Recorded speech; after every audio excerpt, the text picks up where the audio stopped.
Nabi SAW suruh panggil, ditepuk dadanya sambil Nabi mengatakan, ayahku dan ayahmu di neraka, dua-duanya.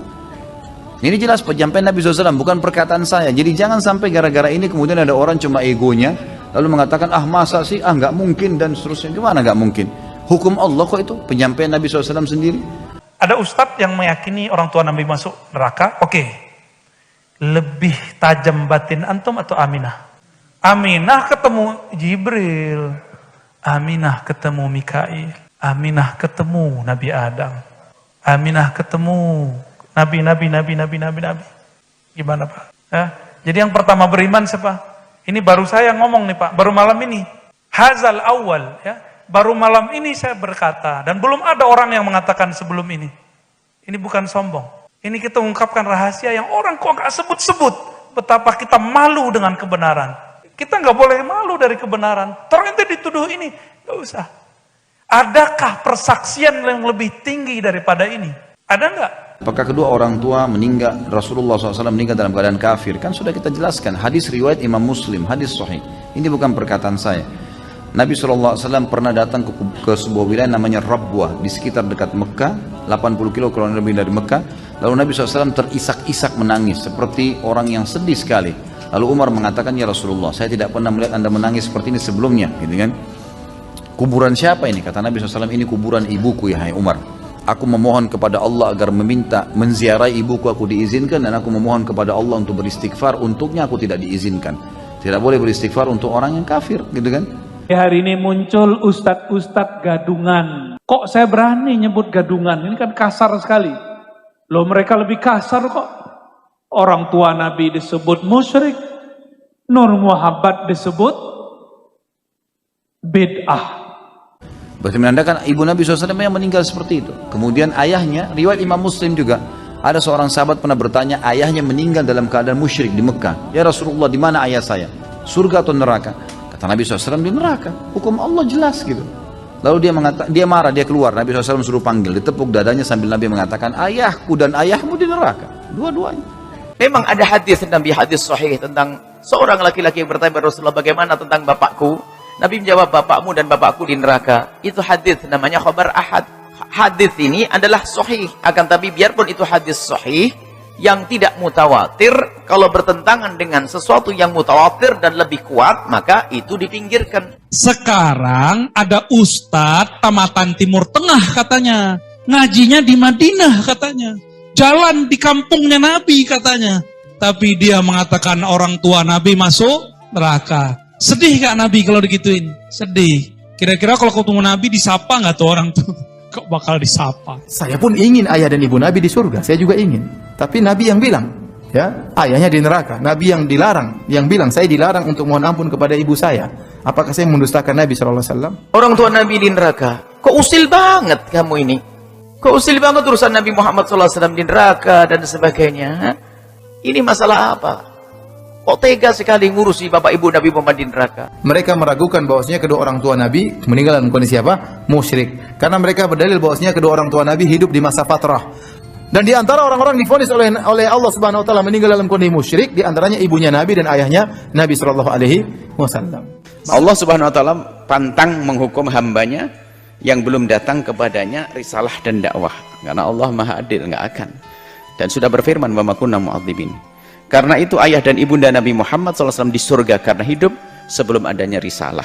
Jadi orang-orang yang mengatakan orang tua Nabi masuk neraka, pertama dia tidak mengerti hadis, yang kedua dia tidak menguasai ilmu akidah, yang ketiga dia kurang ajar kepada Rasulullah Sallallahu Alaihi Wasallam. Orang yang mengatakan, oh maksudnya demikian, ditakwil itu silakan anda mentakwil. Saya mengambil zahirnya hadis. Ini pendapat jumhur ulama. Jadi benar, memang kedua orang tua Nabi meninggal di masa fatrah. Tetapi kita katakan ada orang-orang yang hidup di masa fatrah, meninggal di masa fatrah, divonis oleh Nabi di neraka jahanam. Ada mau nggak dibilang orang tuanya masuk neraka? Kalau ada orang yang ngomong begitu, kita apain? Enggak, itu contoh aja. Kalau kita nggak berpendidikan, kalau kita berpendidikan kita apain? Kita aja ngobrol dia, nggak jadi dilempar, taruh lagi. Ya, katanya fatona. Ya. Ini jelas penyampaian Nabi SAW, bukan perkataan saya. Jadi jangan sampai gara-gara ini kemudian ada orang cuma egonya, lalu mengatakan, masa sih, nggak mungkin, dan seterusnya. Gimana nggak mungkin? Hukum Allah kok itu, penyampaian Nabi SAW sendiri. Kalau kita menghormati Nabi SAW, kita harus menerima statement beliau. Kalau mau sedih, Nabi SAW lebih sedih mestinya, gitu kan? Tapi kita lebih mencintai Nabi SAW dari segalanya. Ini statement beliau. Kamu mengerti gak hadis Nabi? Ketika Nabi mengatakan, Inna abi wa abaka finnar. Supaya orang itu gak sedih, disebutlah ayah Nabi juga masuk neraka. Berarti Nabi nyesel nyebut orang tua dia masuk neraka. Berarti Nabi sadar kalau kita menyebut orang tua dia masuk neraka, orang itu sedih.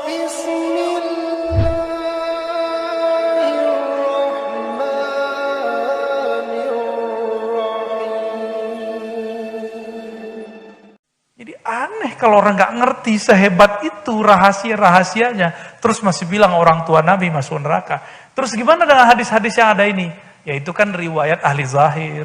Kan riwayatnya nggak sampai mutawatir. Di Quran mutawatir.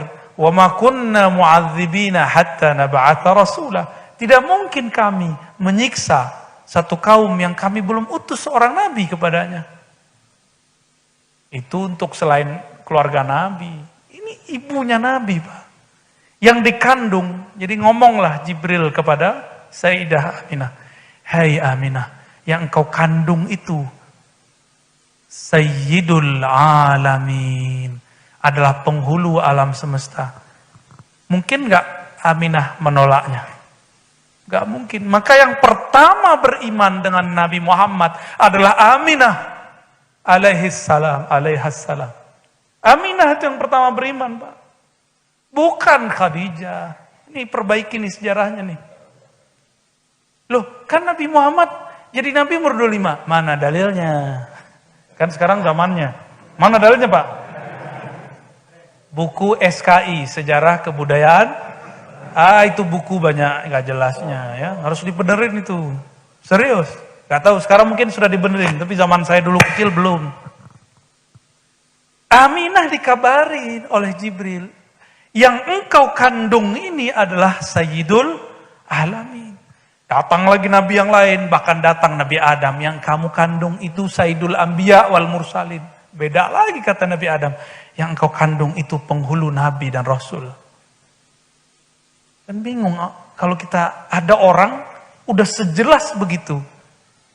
Antum ada ustadz yang meyakini orang tua Nabi masuk neraka, oke.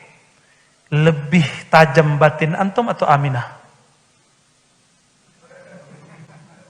Aminah ketemu Jibril, Aminah ketemu Mikail, Aminah ketemu Nabi Adam, Aminah ketemu Nabi. Gimana Pak? Jadi yang pertama beriman siapa? Ini baru saya ngomong nih Pak, baru malam ini. Hazal awal, ya. Baru malam ini saya berkata, dan belum ada orang yang mengatakan sebelum ini. Ini bukan sombong. Ini kita ungkapkan rahasia yang orang kok gak sebut-sebut. Betapa kita malu dengan kebenaran. Kita gak boleh malu dari kebenaran. Terus ente dituduh ini, gak usah. Adakah persaksian yang lebih tinggi daripada ini? Ada gak persaksian yang lebih tinggi dari ini? Gak ada. Maka mereka mengatakan kepada Sayyidah Aminah, jika anakmu lahir, namakan Muhammad. Diikutin gak?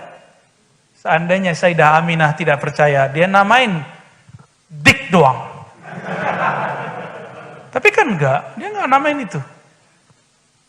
Dinamain apa kayak Cecep ya. Asep, enggak dinamain gitu, dinamain sesuai perintah. Berarti beliau percaya enggak sama yang datang?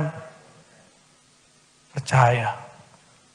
Maka saya dengan hati yang paling rendah, hati terdalam, tolong hentikan detik ini juga mengatakan orang tua Nabi masuk neraka. Nanti dia jawab, hadisnya kan sahih Muslim. Oke, hadisnya sahih, tapi pemahaman ente kan belum sahih. Karena kata abaka, dia nggak paham. Bahasa Arabnya baru bahasa Arab ujurumiyah. Ya, abun, ahun, ya. Ada namanya asma khamsah, al-asma dia taunya abun tuh bapak, babe. Padahal abun tuh maknanya banyak. Bisa om, paman, uwa, ya. Bisa kakek, bisa kakek paman. Di Quran sendiri dalilnya. Cerita Sayyidina Yakub dan anak-anaknya. Anak-anaknya menyebutkan nama Ishak, menyebutkan nama Ismail. Ismail itu om kakek om. Gimana tuh maksudnya Bang Dik? Jadi dia punya kakek namanya Nabi Ishak. Nabi Ishak punya saudara. Berarti apa namanya? Saudaranya itu disebut om kakek, apa kakek om? Terserah deh. Kalau ini kan om kan? Ya. Kakek ya. Jadi siapakah makhluk yang paling pertama beriman? Bahkan sebelum diutus sebagai Rasul, dia sudah percaya nubuat Nabi Muhammad Sallallahu Alaihi. Apakah ini keyakinan bid'ah? Enggak, ada teksnya. Di Sunan Darimi banyak, Musnad Ahmad ada. Ini sudah banyak saya bahas sebenarnya di kajian-kajian terbuka ya. Sudah ada kajiannya di sosial media. Apakah benar orang tua Nabi masuk neraka? Ada mau nggak dibilang orang tuanya masuk neraka? Kalau ada orang yang ngomong begitu, kita apain? Enggak, itu contoh aja. Kalau kita nggak berpendidikan, kalau kita berpendidikan kita apain? Kita aja ngobrol dia, nggak jadi dilempar, taruh lagi. Ya, katanya fatona. Ya, kita ajak ngobrol mereka. Kita kasih tahu kepada orang-orang yang berani mengatakan orang tua Nabi masuk neraka. Kamu mengerti gak hadis Nabi? Ketika Nabi mengatakan, Inna abi wa abaka finnar. Afwan Ustaz, ada tisu. Jadi ada seseorang datang kepada Nabi. Nah, dengar nih ceritanya nih. Ada seseorang datang kepada Nabi. Apa kata orang ini? Wahai Rasulullah, di manakah tempat ayahku? Al-Quran jangan taruh di bawah sayang. Naikin. Al-Quran jangan taruh di bawah. Itu turunnya dari aras itu.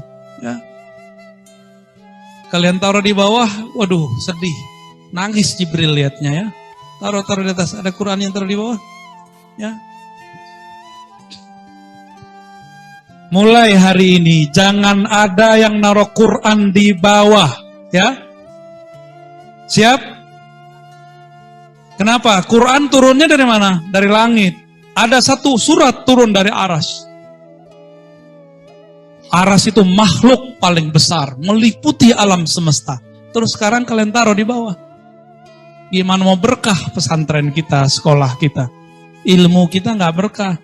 Tolong guru-guru, ya kitab jangan taruh di bawah, taruh di atas. Ya, di situ ada nama Allah. Benar nggak? Ada nama Allah nggak? Nih, saya ceritakan satu sebelum menjawab yang tadi. Ada seorang ulama zaman salafus saleh. Dia ini pengen jadi wali tapi nggak jadi-jadi. Zikir udah banyak, baca Quran udah banyak, hafal hadis sudah banyak. Nyalahin orang lain juga banyak. Tapi nggak kunjung-kunjung jadi wali Allah. Suatu kali dia melihat di tong sampah ada kertas tertulis Bismillah dibuang ke tong sampah.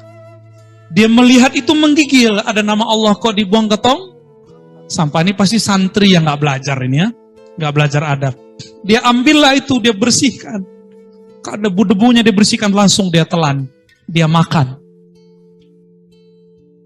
Malam-malam dia bermimpi, Allah datang kepadanya dan mengatakan, wahai hambaku, engkau telah menghormati namaku. Maka saksikan, saat ini aku menjadikanmu sebagai kekasihku. Syukran. Langsung dia jadi kekasih Allah. Jadi siapa tahu Adinda ini nggak jadi wali karena sholat jamaah, karena sholatnya terpaksa disuruh ustadz. Nggak jadi wali karena tahajudnya kalau nggak tahajud kena strap. Ya, nggak jadi wali karena hafalannya pengen setoran. Gimana mau jadi wali Allah?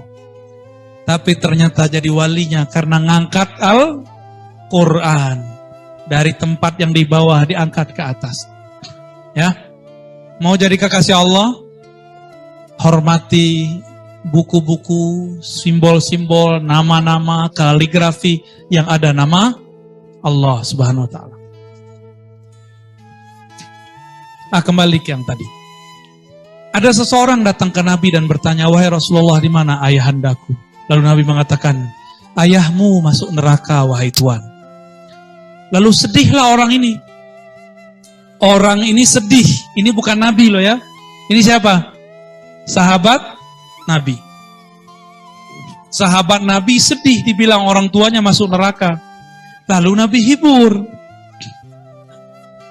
Apa cara Nabi menghiburnya? Wahai sahabatku, inna abi wa abaka finnar. Sesungguhnya ayahku dan ayahmu masuk neraka. Hadis riwayat Imam Muslim. Nabi lagi hibur supaya orang itu nggak sedih, disebutlah ayah Nabi juga masuk neraka. Berarti Nabi nyesel nyebut orang tua dia masuk neraka. Berarti Nabi sadar kalau kita menyebut orang tua dia masuk neraka, orang itu sedih. Sekarang ada ustadz tamatan Timur Tengah katanya, ngajinya di Madinah katanya, jalan di kampungnya Nabi katanya, tapi dia mengatakan orang tua Nabi masuk neraka. Sedih gak Nabi kalau digituin? Sedih. Kira-kira kalau ketemu Nabi disapa gak tuh orang tuh? Kok bakal disapa? Al-Wahsy bunuh Sayyidina Hamzah. Taubat. Apa kata Nabi? Wahai Wahsy, aku tahu engkau taubat, tapi tolong jangan duduk di depanku. Duduklah di belakang. Al-Wahsy setiap ingat itu beliau nangis. Maka dia duduk di belakang orang, di belakang tembok, di belakang tiang, supaya tidak dilihat oleh Nabi. Karena Nabi kalau ingat dia, ingat pamannya terbunuh. Kira-kira kalau Nabi ketemu sama orang yang bilang orang tua Nabi masuk neraka, diusir nggak? Oh ini yang bilang orang tua aku masuk neraka. Ya, dia protes tuh orangnya.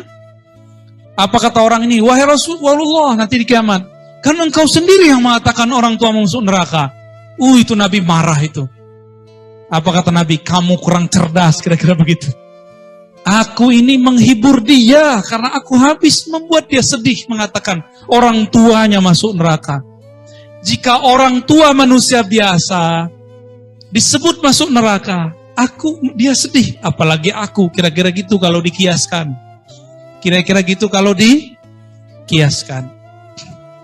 Maka untuk belajar akidah ini gak cukup belajar bahasa Arab, harus belajar juga akidah yang kuat. Ya gak penting tamat mana, yang penting gurunya siapa. Ya, jadi Adinda ini jangan terlalu nafsu sekolah di mana, sekolah di sini. Yang penting gurunya siapa, itu yang penting ya. Itu yang akan menentukan sikap kita ke depan.